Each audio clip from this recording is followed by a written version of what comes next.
année, à Don Bosco Liège, dans le cadre du cours de religion de Madame Lejeune avec notre classe de 7TQ, nous avons eu l'occasion de rencontrer des membres de la Voix des Sans-Papiers de Liège. La Voix des Sans-Papiers est un collectif présent un peu partout en Belgique. Il souhaite la régularisation de migrants sans papiers, la fermeture des centres fermés, l'arrêt des expulsions et de la criminalisation des sans-papiers, le respect des droits fondamentaux comme l'accès aux soins de santé et à l'éducation. Dans un premier temps, nous avons rencontré les membres du collectif dans la maison qu'ils occupent. Nous en avons appris plus sur leurs conditions de vie et avons été étonnés par leur précarité. Dans un second temps, avec M. Doté, nous avons reçu à Don Bosco, Jean, El Hadji et Badler pour leur donner un cours d'électricité. L'objectif principal de ce cours était de leur apprendre les bases de l'électricité et de leur permettre d'améliorer leur lieu de vie. Grâce à Madame Lejeune et à notre rencontre avec Jean, El Hadji et Badler, nous avons appris à revoir certaines idées préconçues que nous avions sur les migrants. Tout d'abord, nous avons compris que oui, les migrants voulaient s'intégrer à la société. Jean, El Hadji et Badler ne demandant qu'à participer à la vie économique, sociale et culturelle de notre pays. Ils vont à la rencontre des Belges, notamment grâce au spectacle Les 100 que nous avons pour voir à l'école, et ils travaillent aussi comme bénévoles dans les associations. Le français, c'est pas ma langue. Ils apprennent le français ici en Belgique. Moi, je suis lusophone. Je ne suis pas francophone. J'ai plus d'amis belges que des Africains parce que j'essaie de m'intégrer, avoir des amis.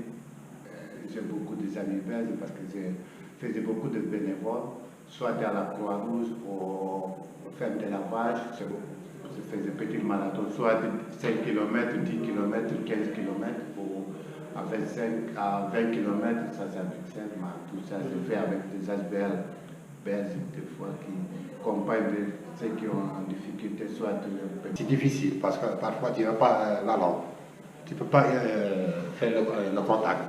Il faut bien maîtriser la langue française ou le néerlandais pour s'exprimer avec les gens. Nous avons aussi découvert que ce n'était pas si simple pour un migrant de venir en Belgique.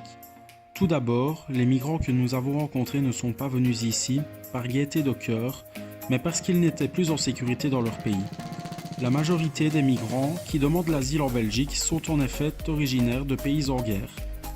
De plus, ils ont dû quitter leur famille pour venir jusqu'ici.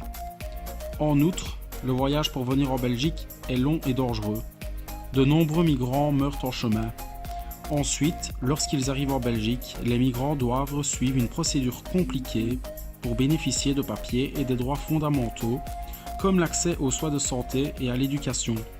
Le titre de séjour n'est pas systématiquement accordé aux migrants et ceux-ci sont donc menacés d'expulsion. J'ai rencontré des difficultés de moi en Côte d'Ivoire, de chemin en Côte d'Ivoire, sinon de la Côte d'Ivoire ici, non. De chemin en Côte d'Ivoire parce que j'ai dû parcourir certains chemins à pied. Moi, je n'ai jamais pensé le voyager parce que avant de venir ici, je n'ai jamais parlé avec quelqu'un qui est en Europe. Parce que je n'ai jamais eu une famille qui est en Europe. Donc c'est subitement que je suis venu ici, au cas peut-être personnel, le problème que j'ai eu, qui m'a obligé de quitter ma famille et mon pays, parce que je suis marié, j'ai 4 enfants.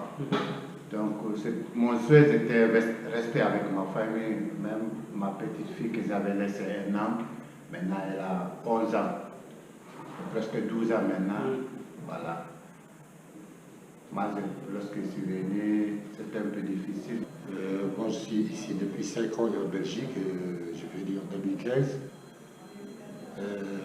Les personnes qui ne sont pas les papiers, ils ne sont pas comme quelqu'un qui a les papiers, c'est pas la même chose. C'est la plus difficulté pour travailler, pour chercher, pour la vie, pour régler ses problèmes. Administrative, sociale, tout ça, c'est beaucoup de problèmes. Parce que nous, on n'a pas les papiers, c'est pas qu'on voit quelqu'un qui a un papier, c'est pas la même image. C'est ça notre problème, parce qu'on se sent écarté de la communauté.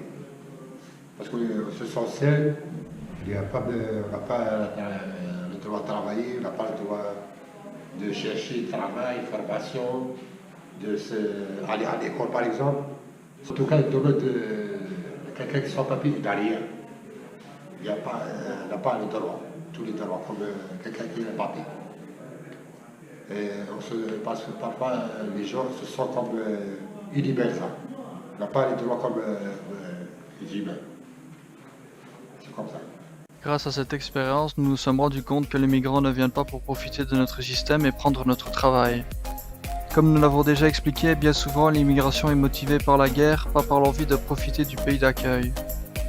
De plus, de toutes les personnes qui entrent sur notre territoire, une minorité est autorisée à y rester, et ces acceptés sont tous pourvus de différents programmes d'insertion professionnelle. Bien souvent, les emplois occupés par ces migrants, ce sont des emplois que les Belges ne veulent pas occuper. Enfin, il faut prendre en compte le fait que l'immigration crée de l'emploi puisque les personnes qui arrivent en Belgique vont devenir des consommateurs et donc faire augmenter la demande en travail. Donc nous, ce qui nous intéresse, c'est comme les ateliers qu'on a aujourd'hui. Oui, Avoir la relation avec les gens. Des personnes qui pensent à nous, avoir des personnes qui nous écoutent, qui partagent avec nous. Donc, parce qu'il y en a ceux qui pensent qu'on a besoin seulement d'argent ou manger. Non, j'ai besoin d'avoir quelqu'un qui m'écoute, qui me parle. En rencontrant les membres de la Voix des Sans-Papiers, nous avons bien vu que les migrants ne menaçaient pas notre sécurité et n'étaient pas des terroristes et des criminels. Pour commencer, le fait de persécuter les migrants sans connaître leur parcours est très fréquent. Nous jugeons les gens bien trop vite. Par ailleurs, les migrants quittent souvent leur pays car ils subissent le terrorisme. De plus, pour éviter d'accueillir des terroristes, la Belgique vérifie les antécédents des personnes qui demandent l'asile et les réglementations internationales et européennes prévoient une cause d'exclusion pour les personnes suspectées être dangereuses pour l'État. La difficulté, c'est quand je sors. Quand je sors ou quand je suis invité par un ami, alors je ne voulais pas sortir parce que je n'ai pas de papier, parce que j'ai toujours peur des autorités, j'ai peur de la police, parce qu'on ne m'attrape pas parce que je vole, parce que je ne vole pas, je n'agresse personne, mais quand même, comme je n'ai pas de papier, toujours j'ai de peur. Je marchais, même aller au magasin, même si quelqu'un me provoque, alors j'ai obligé de rester sans répondre. C'est ça, pour pas avoir de problème. Nous espérons que les élèves de l'année prochaine auront la chance de vivre la même expérience. Grâce à celle-ci, nous avons pu mettre en pratique toutes les connaissances et les valeurs inculquées par l'Institut Don Bosco. Nous nous sommes rendus compte que finalement, la plupart des stéréotypes que nous avions viennent du fait que nous n'avons pas de contact avec les migrants et que nous en avons peur.